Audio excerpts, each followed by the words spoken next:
Hello everyone, আশা করি আপনারা সকলেই ভালো আছেন। আমিও অনেকটাই ভালো আছি। তো আজকে বেসিক্যালি যে বিষয় নিয়ে ভিডিওটি করতে আসলাম সেটা হচ্ছে অন্নপূর্ণা ভাণ্ডার। আপনারা সকলেই জানেন ইতিমধ্যে আমাদের রাজ্য সরকারের পক্ষ থেকে কিন্তু অন্নপূর্ণা ভাণ্ডারের ফার্স্ট লটে টাকা দেওয়া চালু হয়ে গেছে। কিন্তু এখনো পর্যন্ত সাধারণ মানুষের মনে বিভিন্ন প্রশ্ন দানা বাঁধছে যে আমরা কি করলে অন্নপূর্ণা ভাণ্ডার পেতে পারি বা আমাদের কি কি করতে হবে অন্নপূর্ণা ভাণ্ডার পেতে গেলে। এখনো বহু সংখ্যক মানুষ এখানে উপস্থিত রয়েছে যারা এখনো পর্যন্ত অন্নপূর্ণা ভাণ্ডারে অ্যাপ্লাই করেনি, ফর্ম ফিল আপ করেননি, এবং অনেক জায়গায় এরকম দেখা গেছে যে ফর্ম ফিল আপ করা যাচ্ছে না, ফর্ম তাদেরকে দেওয়া হচ্ছে না এবং তারা কোনোভাবেই ফর্ম পাচ্ছে না। তো সেক্ষেত্রে তারা কিভাবে ফর্ম পাবে বা ফিল আপ করবে বা কী কী ডকুমেন্ট লাগবে সব কিছু আজকে আপনাদের সঙ্গে শেয়ার করব। দেখুন, বেসিক্যালি অন্নপূর্ণা ভাণ্ডার হচ্ছে আমাদের প্রাক্তন মুখ্যমন্ত্রী মমতা ব্যানার্জির লক্ষ্মীর ভাণ্ডার থেকে পোর্ট হয়ে আমাদের বর্তমান মুখ্যমন্ত্রী শুভেন্দু অধিকারী মহাশয়ের প্রকল্পের নাম চেঞ্জ করে অন্নপূর্ণা ভাণ্ডার এই প্রকল্পটি শুরু করেছে। এবং আপনারা সকলেই জানেন আগে ছিল 1,500 টাকা এবং এখন সেটি পরিবর্তিত হয়ে যেহেতু নাম চেঞ্জ হয়েছে, সরকার পরিবর্তন হয়েছে, অ্যামাউন্টটাও কিন্তু বেড়েছে এবং দ্বিগুণ হয়েছে। 3,000 টাকা করে এখন মার্কশিট পেতে চলেছে অন্নপূর্ণা ভাণ্ডার বিভিন্ন মহিলারা।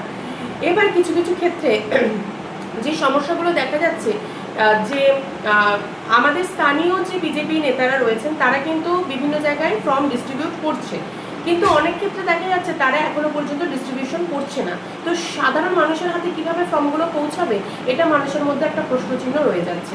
তো আপনাদেরকে সহজ সরলভাবে আজকে বলবো যে আপনারা সরাসরি চলে যাবেন। সবার এখন যারা গরিব বলো বড়লোক বলো সবাই এখন ফোন ইউজ করে, স্মার্টফোন, একটা না একটা কারো বাড়িতে ফোন থাকবে।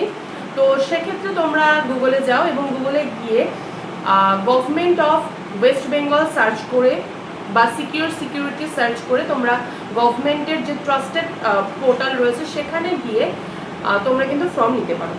এর পাশাপাশি আরও বেশ কিছু বিষয় আমাদেরকে মাথায় রাখতে হবে, যেমন ওখানে ইংলিশে রয়েছে, হিন্দিতে রয়েছে, বেঙ্গলিতে রয়েছে।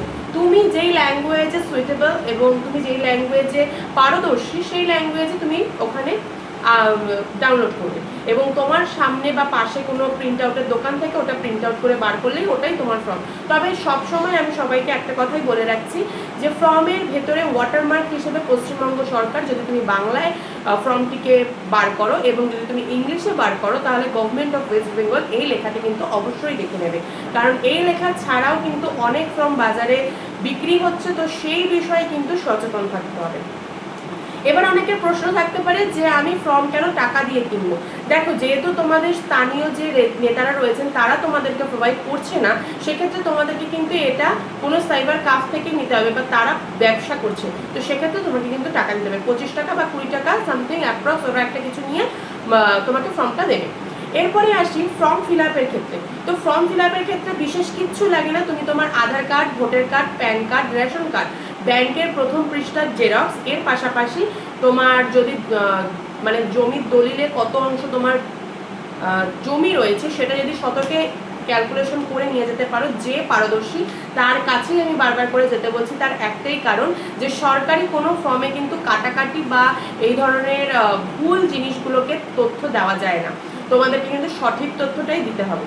তো সেখানে তোমার বাবা মা এবং তোমার ভাই বোন সকলেরই কিন্তু তথ্য ওখানে চেয়েছে। এবার অনেকের প্রশ্ন যে ঠিক আছে সব দিয়ে দিলাম, এবার দিদি আমার ব্যাংকে না অনেক টাকা ট্রানজাকশন হয়, প্রায় 1 লাখ 2 লাখ এরকম পার মান্থ ট্রানজাকশন হয়, তো সেক্ষেত্রে কি আমি পাবো? অবশ্যই পাবে। যদি তোমার নামে ইনকাম ট্যাক্স না থাকে, মানে যে ক্যান্ডিডেট পাবে, ধরো আমার বাড়িতে আমার মা পাবে, এবার আমার মায়ের নামে ইনকাম ট্যাক্স সার্টিফিকেট নেই, তাহলে আমার মা পাচ্ছে। আর যদি ইনকাম ট্যাক্স সার্টিফিকেট থাকে তাহলে কিন্তু আমার মা পাবে না। এর পাশাপাশি যদি বাড়িতে কোনো লোন চলে সেক্ষেত্রেও কিন্তু সে অন্নপূর্ণা ভাণ্ডারের টাকা পাচ্ছে না। এর পাশাপাশি আরও কি কি প্রবলেম হয়, যেমন ধরো যাদের ডিভোর্স হয়ে গেছে, স্বামীর কোনো ডকুমেন্ট দেখাতে পারবে না, সেক্ষেত্রে কি হবে? সমস্ত জায়গায় স্বামীর ডকুমেন্ট কিন্তু মানে HOF যেটা থাকে সেটা কিন্তু স্বামীর ডকুমেন্টের অনুযায়ী করা হয়েছে, কিন্তু এখন সে কে করবে? এখন সে মায়ের কাছে থাকে বা বাবার কাছে থাকে, তো সেক্ষেত্রে কিন্তু তার HOF হয়ে যাবে তার বাবা। বুঝতে পেরেছো? স্বামী কিন্তু হবে না, যেহেতু স্বামীর কোনো ডকুমেন্টই তুমি দেখাতে পারবে না সেহেতু স্বামী কিন্তু হবে না। এর পাশাপাশি আরও বেশ কিছু প্রবলেম রয়েছে, যেমন ধরো আমি থাকি বেসিক্যালি কলকাতায়, কিন্তু আমার কাজের সূত্রে আমি থাকি জলপাইগুড়িতে বা আলিপুরে।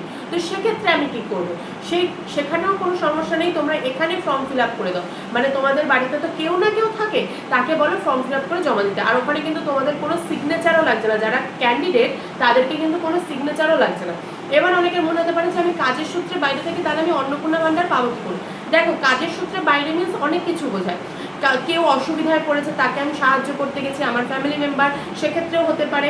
আবার আমার বরের ওখানে ট্রান্সফার হয়েছে, আমার সমস্ত ডকুমেন্ট এখানে, সেক্ষেত্রেও হতে পারে। তো সমস্ত কিছু তোমাকে কিন্তু কোনো একটা বেতনভুক্ত চাকরি করা যাবে না, এবং পিএফ ইএসআই এইগুলো কিছুই তোমার পাওয়া যাবে না। মানে তুমি থাকবে একদম সহজ সরল একজন গৃহকর্মী, তাহলেই তুমি অন্নপূর্ণা ভান্ডারের জন্য ক্যাপেবল অ্যান্ড সুইটেবল। এর পাশাপাশি বেশ কিছু তথ্যতে আমি দেখছি যে এইচওএফ যদি অনেক ক্ষেত্রে দেখা যাচ্ছে যে একটা বাড়িতে 3 জন সদস্য, এবার 3 জন সদস্যের মধ্যে বাবা মারা গেছে, মা রয়েছে বা মেয়ে রয়েছে, এবং সেই সময় এইচওএফ কে হবে পরিবারে? তখন কিন্তু এইচওএফ হবে তার মা, কারণ মা এখনো জীবিত রয়েছে, বাবা মারা গেছে। সেক্ষেত্রে তোমাদের ফর্মের সাথে যখন বিভিন্ন ডকুমেন্টের কপিগুলো তোমরা জমা দেবে, সেক্ষেত্রে তুমি তোমার বাবার ডেথ সার্টিফিকেটটা ওনাদের কাছে জিজ্ঞেস করে জমা দিয়ে দিতে পারো, অসুবিধা হবে না কোনো। আর যদি এর পাশাপাশি আরও কোনো সমস্যার তোমরা সংস্পর্শে আসো, তো সেক্ষেত্রে আমাকে কমেন্ট করবে, আমি তোমাদেরকে প্রপার গাইড করে দেওয়ার চেষ্টা করব। আর যারা 2 তারিখের মধ্যে এখনো পর্যন্ত ফর্ম ফিল আপ করোনি এবং ভাবছো যে 10 তারিখের মধ্যে ফর্ম ফিল আপ করবে, তো তাদেরকে বলতে চলেছি যে দেখো, তোমাদের এখন 60% চান্স রয়েছে যে এই মাসে তোমরা টাকা পাবে, এবার বাকি 40% রয়েছে যে তোমরা সামনের মাস থেকে টাকা পাবে। কারণ আমাদের রাজ্যের মুখ্যমন্ত্রী ইতিমধ্যেই বলে দিয়েছে যে যারা যারা 2 তারিখের মধ্যে টাকা ফর্ম ফিল আপ করবে, তারা 10 তারিখের মধ্যে টাকা পাবে। এবার যারা এখনো পর্যন্ত ফর্ম ফিল আপ করোনি বা জমা দাওনি, তাদের দেরি হবে, অন্তত তোমাদের 10 তারিখ 15 তারিখ পরে তোমরা টাকা পাবে কিন্তু, মানে ফর্মটা জমা দেবে। তো সেক্ষেত্রে কিন্তু এনরোলমেন্ট হতে বা প্রসেসিং, তোমরা তো জানোই যে প্রসেসিং পিরিয়ড কীরকমভাবে হয়, তো সেক্ষেত্রে কিন্তু টাকা ছাড়তে লেট হবে। এই বিষয়ে তোমরা 60% পেতে পারো এখনই, আর 40% কিন্তু সামনের মাসে পেতে পারো। তো এই ধরনের আরও সুন্দর সুন্দর টিপস জানার জন্য অবশ্যই আমাকে ফলো করতে হবে। আর আমার ইউটিউব পরিবারের জন্য ইতিমধ্যেই একটি সুখবর, যে আমি তোমাদের জন্য, তোমাদের স্বাচ্ছন্দ্যের জন্য এরকম একটা ভিডিও বানিয়ে দিলাম। যদি তোমাদের হেল্পফুল হয় ভিডিওটা, অবশ্যই like, comment, share and subscribe করে দিও। আমি চেষ্টা করবো তোমাদেরকে আবার দীর্ঘমেয়াদী ভিডিও দেওয়ার। Thank you so much.